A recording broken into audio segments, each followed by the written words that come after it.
We're gonna jump in. I have 3 more questions on Pear Deck that we did not get to last class, so I wanted to do those.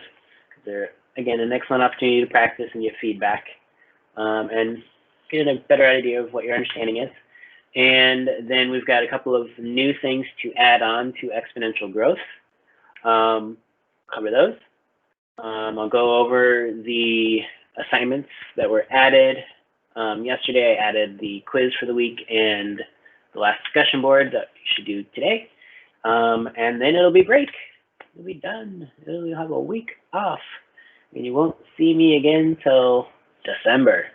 What? Crazy. All right. So we're going to get started.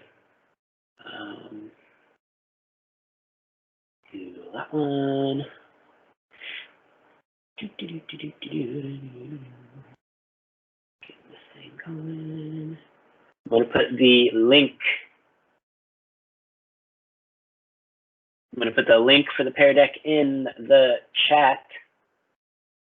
Please click that link. It is there now. Or now. Right.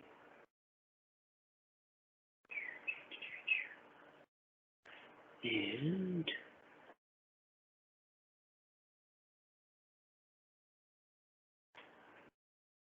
share my screen. There we go. Excellent. All right. So please get in on this Pear Deck. We are going to get started with this. There's 3 more questions on here that we did not get to last class. I want to make sure that we do them. I think the Pear Deck is an excellent opportunity for you guys to practice. And in some of the feedback, many of you guys said that you thought the Pear Deck was useful and you got some better understanding out of doing it. So I want to provide those opportunities. And yeah. Good morning, Camila. So I'm going to give you all a few minutes here to get joined in. And remember, doing these Pear Decks does give you a little bit of extra credit, essentially, for participating. Good morning, Diana. So take advantage of that. We've done enough of these Pear Decks to make up for, like, I think if you participate in all of them, it makes up for almost like two assignments, so to say, within one of the assignment categories, which is the check your understanding category, if you're paying attention to those things. So it's a great opportunity. Get a point of extra credit. You know, if you're missing some points here and there, this helps.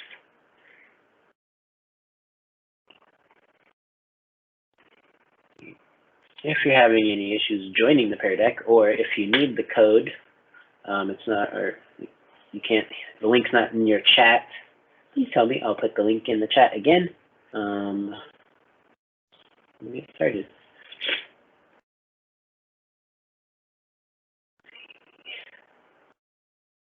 Right, we got 24 people in the class, and we got 13 in Pear Deck. Come on, y'all, wake up. Let's get in on this Pear Deck. Get that extra credit. Get some extra practice. Get some extra knowledge. My coffee is working this morning. This is excellent.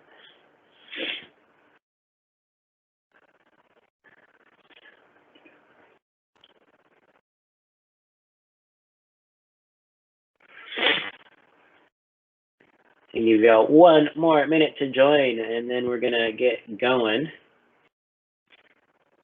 with the Pear Deck. If you miss out on this joining opportunity, the join code does stay in the top right corner of the screen. And you just go to joinpd.com and use that join code.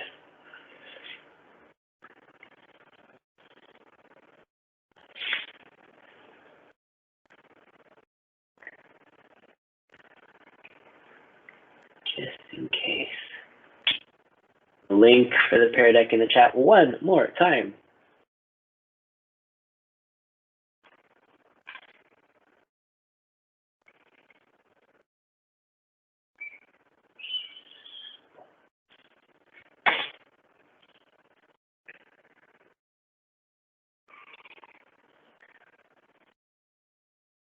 Okay, we're going to get started. If you have not joined the Pear Deck yet, please go to joinpd.com, and in the upper right-hand corner of the screen, the join code will be there, WTTTWX. We're going to get started. So this is our exponential growth practice. Now it is Friday, November 20th, 2020. This is part 2 of our practice. There's a few more questions here, and we're looking at examples of exponential growth. And again, the review page that was on the previous Pear Deck, what exponential growth looks like. We have got our tree graphs. We've got the standard XY graph. We can see exponential growth in a table. And we have our rules, y equals a times b to the x, or now times b equals next, starting at a. So these are the representations we have for exponential growth thus far. So here's our first question. You'll be putting in a number. How many bacteria will there be in 4 hours based on this context? A certain strain of bacteria are known to triple in numbers every 15 minutes. The biologist starts with 1 bacteria in a petri dish. How many bacteria will there be in 4 hours? Be mindful to account for the fact that there are 4 15-minute periods in 1 hour. So this thing will be tripling 4 times every hour, and we need to account for 4 hours.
Because remember, the first step in solving this is understanding what the rule will be for this scenario. What's the value of A? What's the value of B? And then what will you put in for the exponent value based on the context? What's our start value? What's the number you're multiplying by over and over? And what value will you use for the exponent?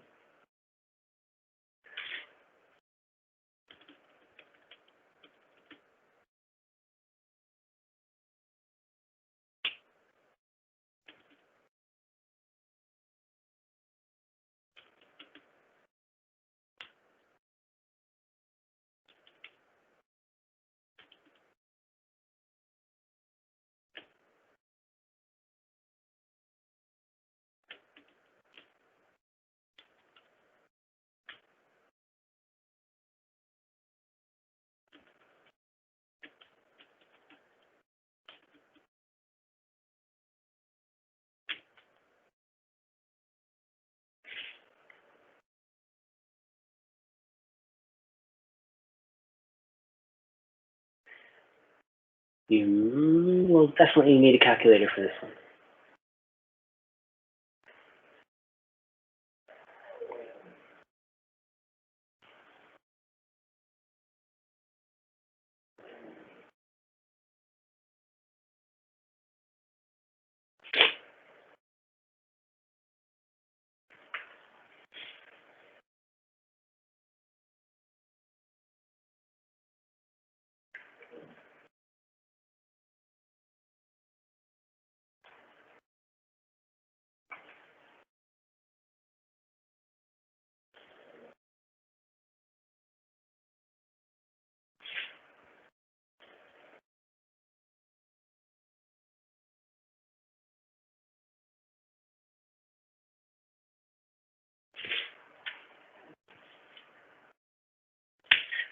All right, let's pause before we move on to showing an answer or anything. Someone tell me, what is the start value? What's the value of A in this formula for this context?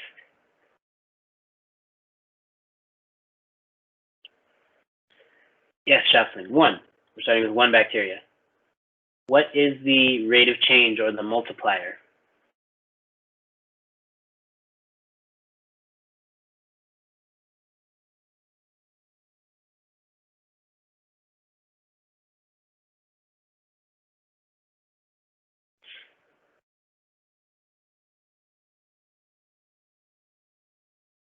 Yes, Jocelyn and Ariana, yes, 3. We're tripling, so we're multiplying by 3. Okay? And then, what will be the value of the exponent that goes with the 3? It's 3 to the power of something in the formula. If there's 4 15-minute periods in 1 hour, and we have 4 hours, what becomes the value of the exponent?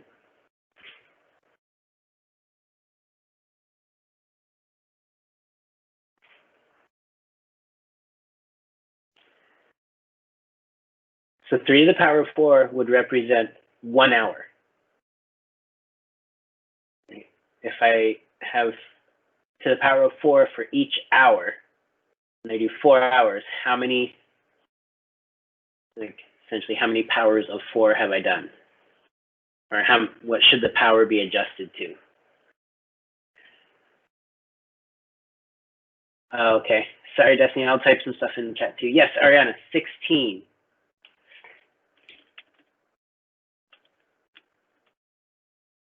Since there are 4 15-minute time periods in 1 hour, 15 periods in 4 hours. Right? Let's just put in the chat that explanation. So we have 4 15-minute periods in 1 hour. Multiply that by 4. 4 by 4 is 16. So we have 16 times that we have to triple, multiply by 3. So that becomes 3 to the power of 16. So now it's a challenge of getting that into a calculator. I would suggest you could use Desmos if you like. If you have your phone and you're trying to use your phone, I'm not entirely you can do exponents on your phone, but I think you have to turn it sideways so that you get extra options depending on your phone.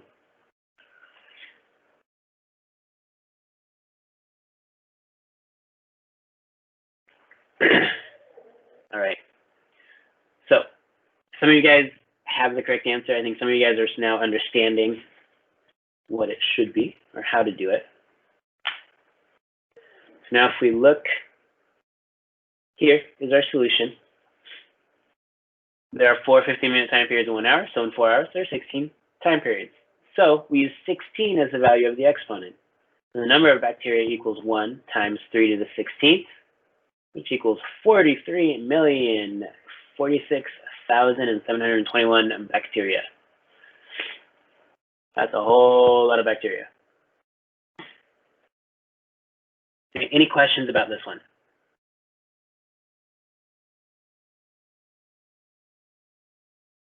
It's very important that you pay attention to the lengths of time periods.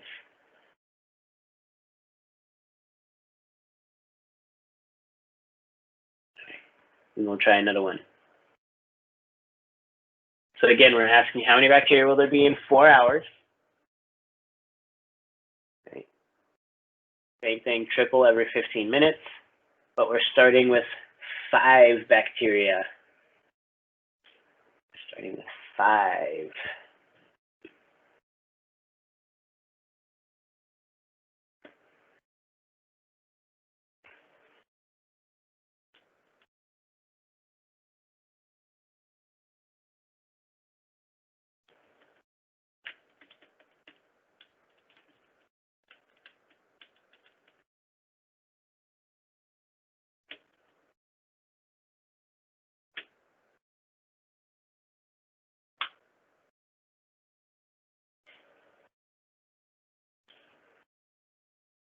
Yes, Eileen. In the other one, how many did it start with? 1. Okay, So the thank you. previous question started with 1, yes.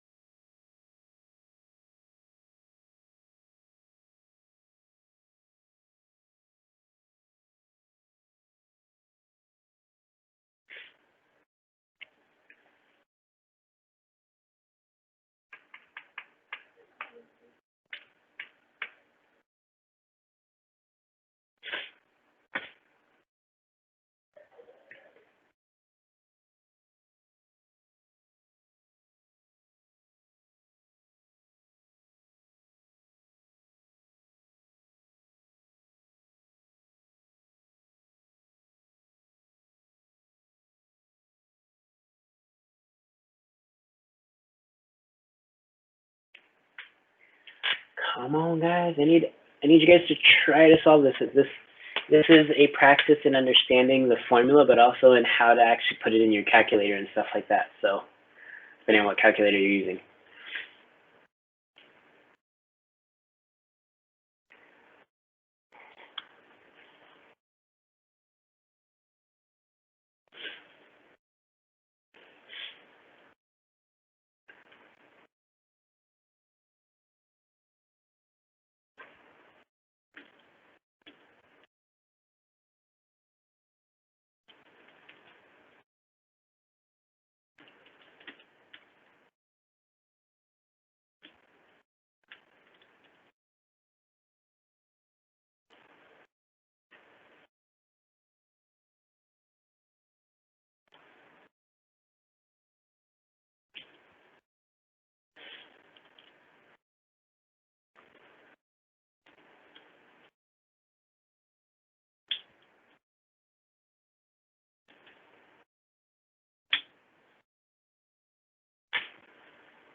Alrighty.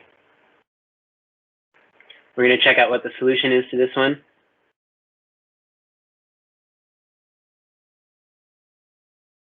Here we are. There are 4 15-minute time periods in the hour. So again, in 4 hours, we have 16 time periods. So 16 will be the value of the exponent. But instead of using 1 as the first number in our formula, we use 5. So we have 5 times 3 to the 16th, right? Essentially, we have 5 times as many bacteria as we did in the previous example. Let's do this. I want to...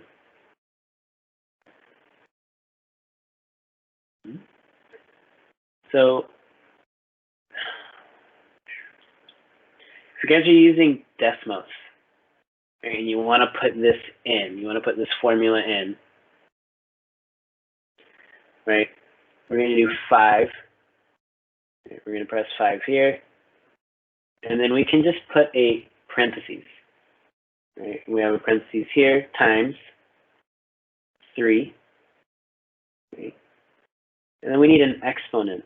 So we're going to click this button right here, a to the b, 16. Right? I need to move out of the exponent spot to complete my writing of this. So click this button here, and then close the parenthesis, and our solution is right here. Right? We have 215,233,605. Right?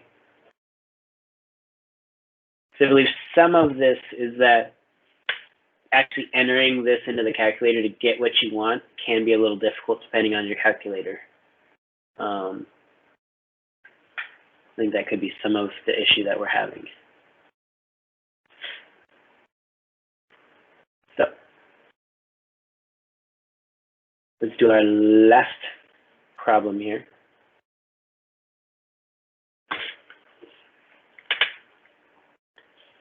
We have this table of values, right? And based on this, I want you to write the symbolic rule. Remember, you need to find the start value and the rate of change. In this case, the rate of change will be a multiplier. You're going to be multiplying by the same number each time.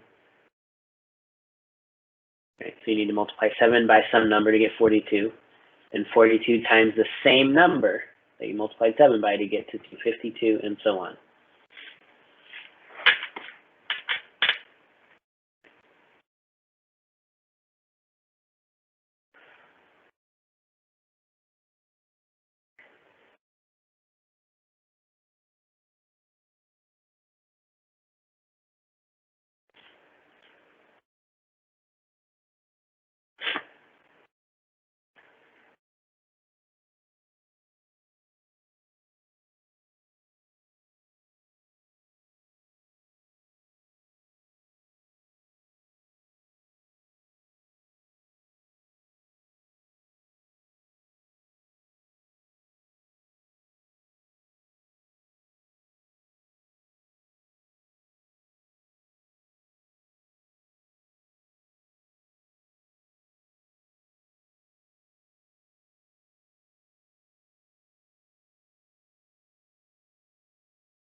We just put a helpful thing in the chat. You might want to divide consecutive numbers in the y row to find the constant multiplier. That means like divide 42 by 7 or 1512 by 252. That can help you find that constant multiplier.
Right, so David's asking in the chat, how do you find the start value?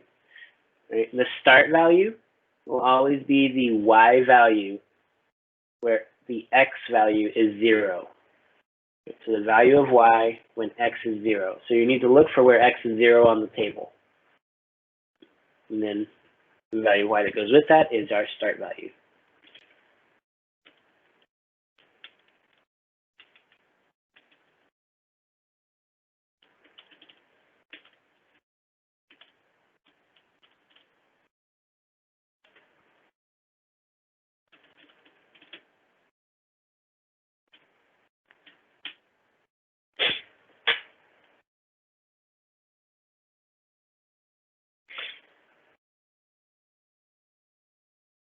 Good,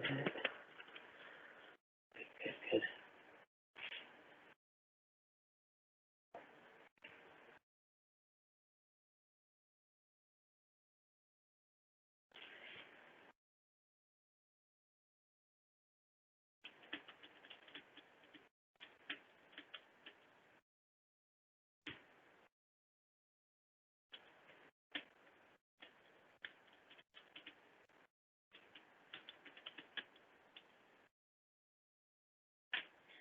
And so Jocelyn's asking in the chat here, said the start value can't be the multiplier either, right? It's possible that they could have the same value, right? Just by coincidence. But that would just be a coincidence. Like I said, they could have the same value. They could be the same number. In this case, they're not. But we could have cases where they do end up being the same number. But typically it's not going to be the same value. All right. I really like the persistence you guys are showing in working on this. It's very good. I'll give you all this. We're just going to take one more minute on here to wrap up what you're working on. Try to get to that rule. Many of you guys have done a very good job of identifying the multiplier and identifying the start value. And we have to put those together to write the rule, the y equals, the symbolic rule.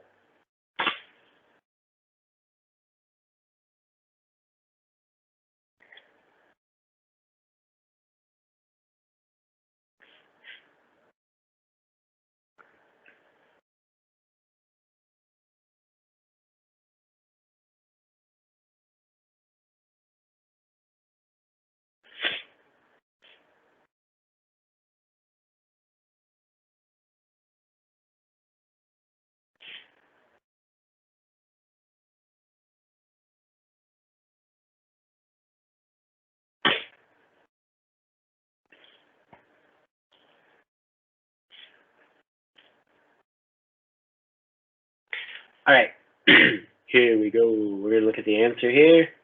And again, thank you guys for your persistence on this. You guys, I can tell you guys, were working very hard to get this put together, and I saw a lot of good work in what you guys were typing. So here we are. The rule is y equals 7 times 6 to the x. 7 is our start value, right? And we see that here. I hope you guys can see what I'm doing on my screen. Kind of. Where x equals 0, the value of y is 7. Right, and then our rate of change is 6, because 7 times 6 is 42. 42 times 6 is 252. 252 times 6, 1,512, and so on. So that becomes our constant rate of change. Again, x just represents the placeholder, so whatever stage we're on in this process, and y is the value when we have a value for x. Are there any questions? Is there anything I can clarify?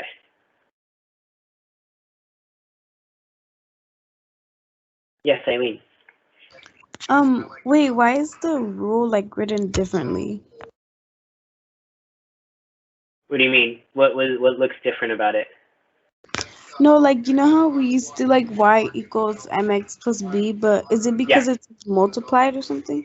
Yes, exactly why.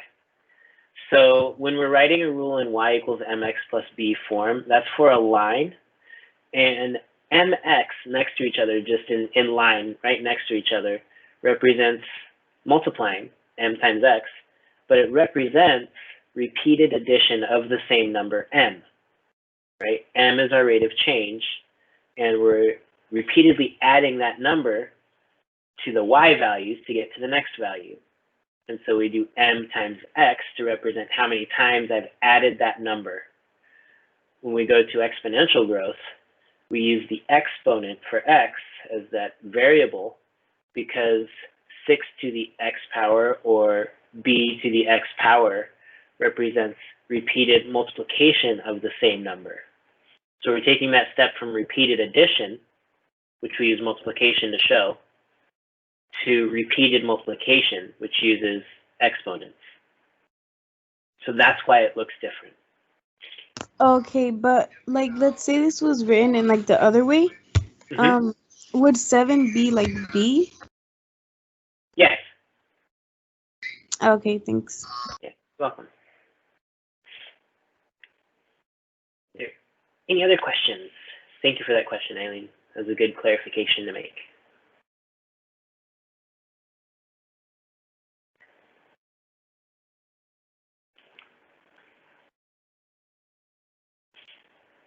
All right.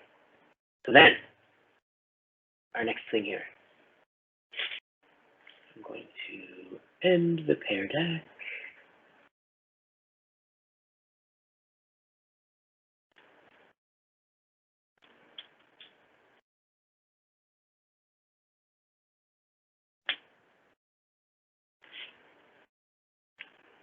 Let's go. And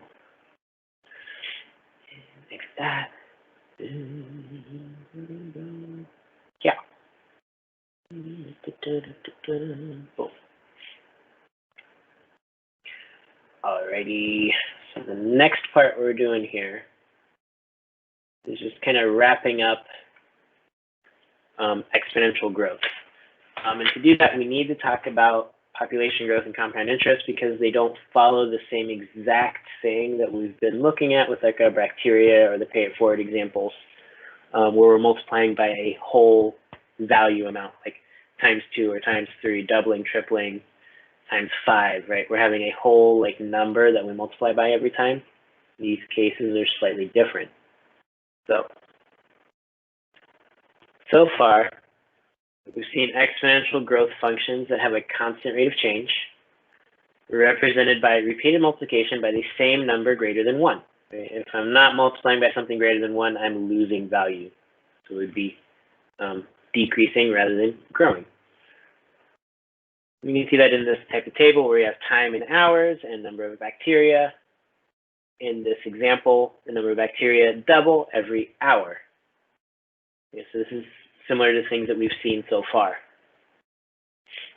The start value, or y-intercept, is the value of the output y when the value of the input, x, is equal to 0. You can also think of this value as the amount we have before the process has started, right? Before any time has elapsed, we had 5 bacteria. That was the amount we began the process with.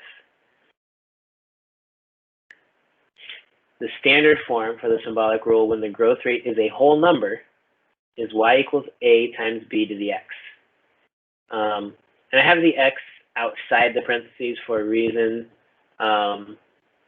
We'll get to that after break. In our case, of the things that we've been doing, whether it's inside or outside the parentheses, doesn't matter right now because we're using positive numbers and things like that. Where a is replaced with the start value, and b is replaced with the rate of change, the number you're multiplying by. Standard form for the now next rule, when the growth rate is a whole number, is now times b equals next starting at a, where again, a is replaced with the start value, and b is replaced by the rate of change, or the number you're multiplying by. So this is what we use today. For the bacteria example, this is what we've been using over the last couple of weeks to represent exponential growth patterns in a rule form or in a table. Okay, so this is what we've seen so far. Are there any questions about this screen, this slide, or does anyone need a moment to write anything down?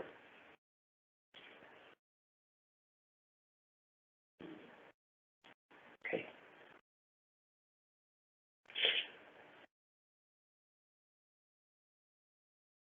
So then we have to think, okay, what happens when the growth rate is a fraction or a percentage? Right? And this happens like, because sometimes things aren't growing by doubling, they're growing by, okay, we have 10% more than we started with. That's still growth. We're still gaining, but we're not multiplying by 2. We're not doubling, we're growing by a smaller amount. The growth rate is no longer a whole number amount. I need to fix that. Like doubling or tripling, multiplying by 2 or 3. Then we need to modify our rules.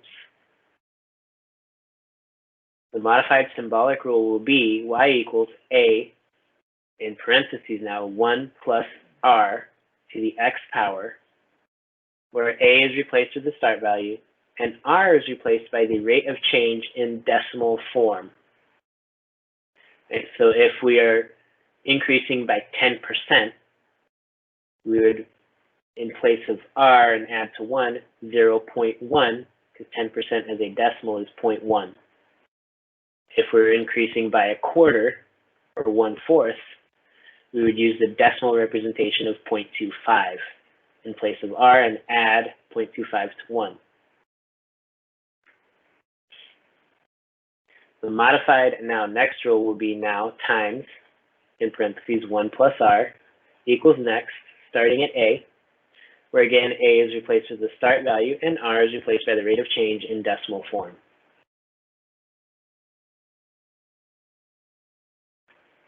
This type of exponential growth is used to model things like population growth and earning compound interest on investments. So we're going to look at a couple of these examples, and I'm going to work through and explain as I go through them, so you can see what this looks like. All right. Does anyone have any questions on this screen?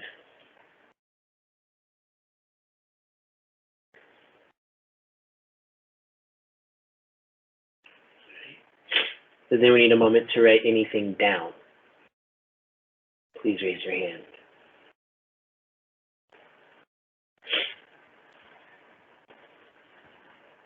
Okay. So here's an example that we're going to work with. I need a pen.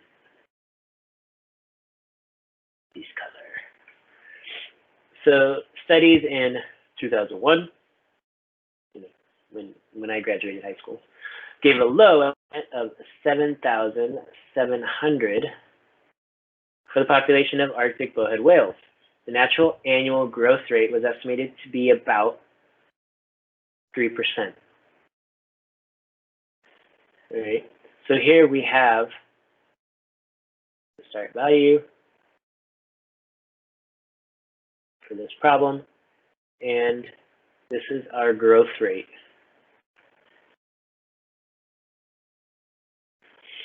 What will be the predicted, I need to delete that, population for the years 2005, 2010, 2015, and 2020? How long will it take for the population to double? So we have several questions to answer. The number one thing I need to have is the rule. I can do all the calculations once I have the rule, right? So we know that it needs to look like y equals a times 1 plus r times the x power. A is 7,700.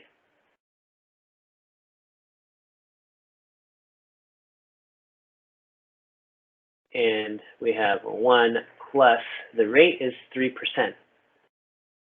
3% is equal to 0.03 as a decimal. The easiest way to get the decimal representation of a number, 3%, is you take that number, get rid of the little percent sign, right? The number 3 has a decimal sitting to the right of it. We just don't write it because we don't have any decimals after it. If you move the decimal 2 spots to the left, that will convert the percentage to a decimal. Okay, so that's like the easy way to convert them. All right, so we have 0.03. So we're going to say 1 plus 0.03 to the x. This is our rule. Now, we can make this simpler and just write it as y equals 7,700 times 1.03 to the x. So now, I just need to say, okay, well, I need 2005, 2010, 2015, and 2020. How many years after 2001 are these things? That tells me the value of my exponent. So this is going to be 4 years, right? 9 years, 14, and 19. So 4, 9, 14, and 19 are the values of my exponent now. So we'll say in 2005, 2010 here, 2015, and 2020. And we will set up our rules and then use decimals to do our calculations.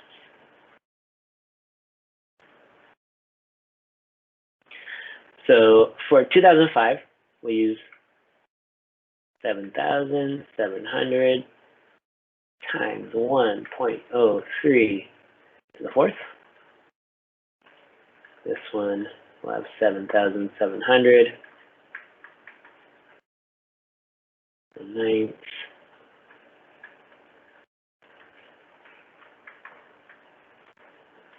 Fourteenth, and lastly,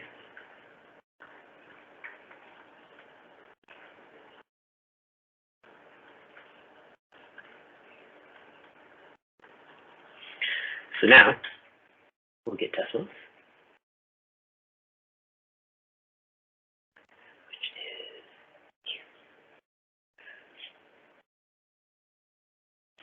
And we'll put in 7700 times 1.03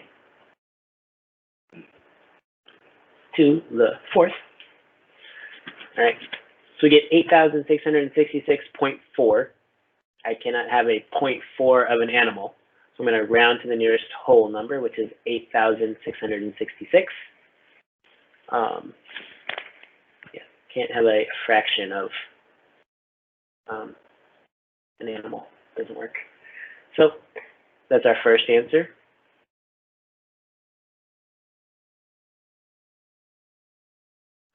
Okay. So we get 8,666. And we'll just go in here. And now replace that with 9. And we get 10,046.7. So I'll round again to the nearest whole animal. I'll round up because we have a 7 right here. So I'll do 10,047.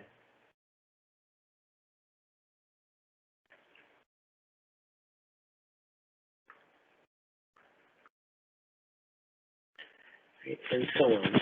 So we can calculate these things. I'm not going to do the last two because we don't necessarily need to. So now, I want to know how long will it take for the population to double? Okay, so for this question, right, I need to know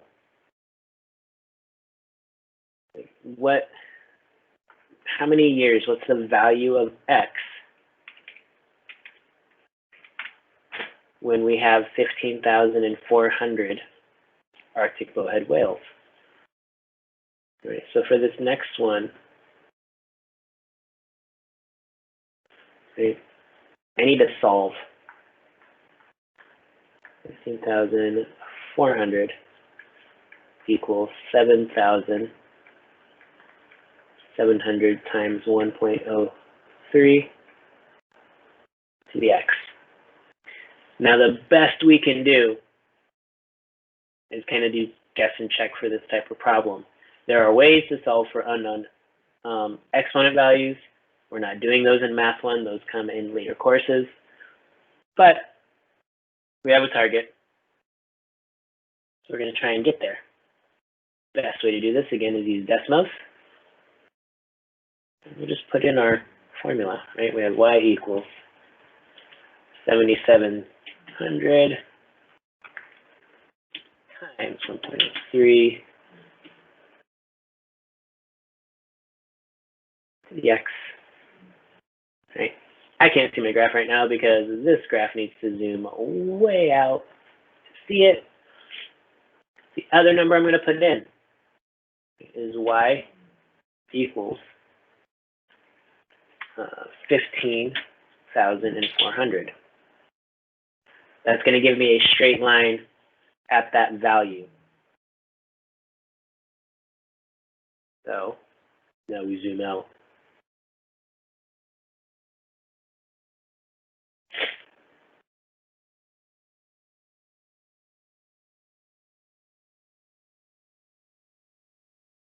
A lot.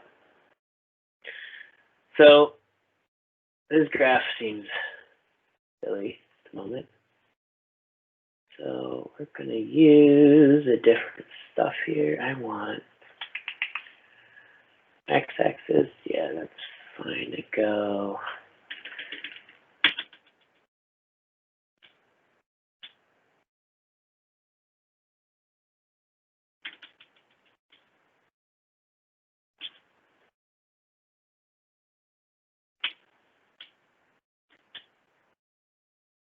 And we'll go y.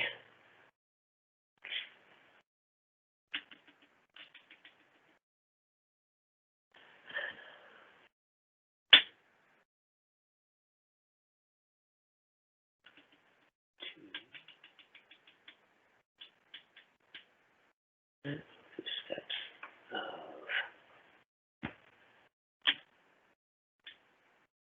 that.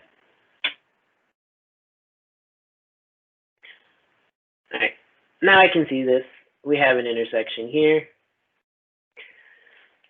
right? So I don't have to solve this by hand. I'm going to use the graph. We get the value of 15,400 at 23.45. So 23 years, not enough. 24 years gets me there, right? So it will take 24 years for the population to double. 23 years was not enough. We have the 0.45. So we round to the whole year based on the fact that it needs more than 23, right? So, I'm sorry, 24 years.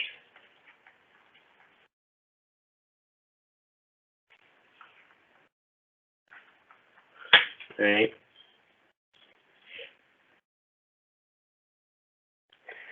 Any questions? I know it was a lot of math. Anything I can clarify?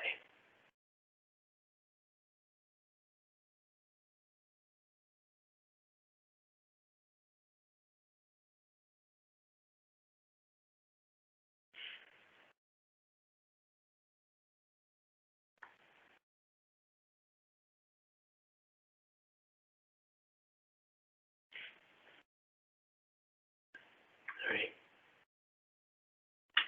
The main focus of this is realizing the slight change that we have to use in the formula. Right? We have to do that 1 plus the growth rate. The other example here, we're looking at compound interest. Compound interest is something that happens with investments and savings accounts and things like that. So we're going to suppose a local benefactor wants to offer college scholarships to every child entering first grade at an elementary school in their community. For each student, the benefactor puts $5,000 in a separate savings fund that earns 5% interest compounded annually. That means that every year, 5% of that money is added to the balance. If it was compounded monthly, that means every month 5% would be added back to that balance, and that new balance becomes what's calculated with. You want to know how much money will be in one of these accounts when one of the first graders graduates high school in 12 years. Right? So we've got a few pieces of information here. We need to write our rule, and then we can do our calculation. In this case, right, A is 5,000. R is 5%, which is 0.05 as a decimal. So we get the rule, y equals 5,000 times 1.05 to the x, where x represents the number of times the interest is compounded, as the vocabulary term would be, otherwise just added. In this case, this represents number of years. So in our calculation,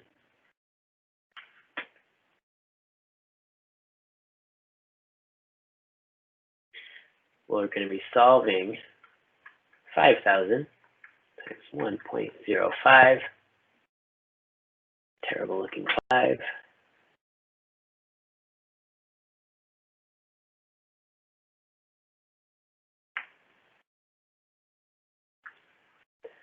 to the 12th power. Right. And again, we'll go into decimals. 5,000 times 1.05 to the 12th. We get $8,979.28.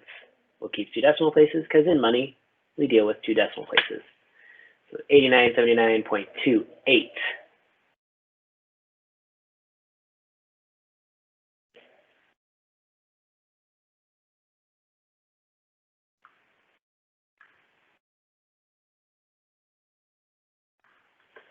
So by the time the student graduates, there will be $8,979.28 in that account.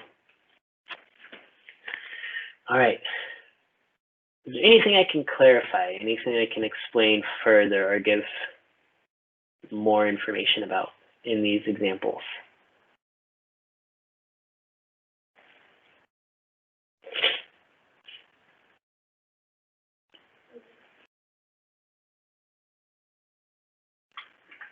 All right. So last thing.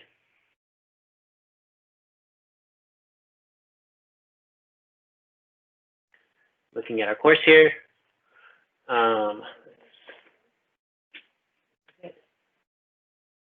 We have the week 13 CYU having to do with exponential growth. That has 4 questions on it. You will have to do some basic exponential growth problems. There are 3 multiple choice questions and 1 short answer response. And then, a quick preview here. I have the decimals calculator embedded here, so you can use that if you need it. All right, we have a bacteria example where it doubles every 6 hours. How many bacteria will be present after 1 full day? Fish population in a local lake grows at a rate of 15% every year. There are currently 320 fish in the lake. How many fish will be in the lake in 5 years? This is their population growth type problem. And we have a compound interest type problem. That is a comparison. So there's a essentially linear growth problem, option 1, and a compound interest option. You choose which one will be the better option over 20 years, and then question 4 is explain why the better option earn more money. And that's the quiz. And then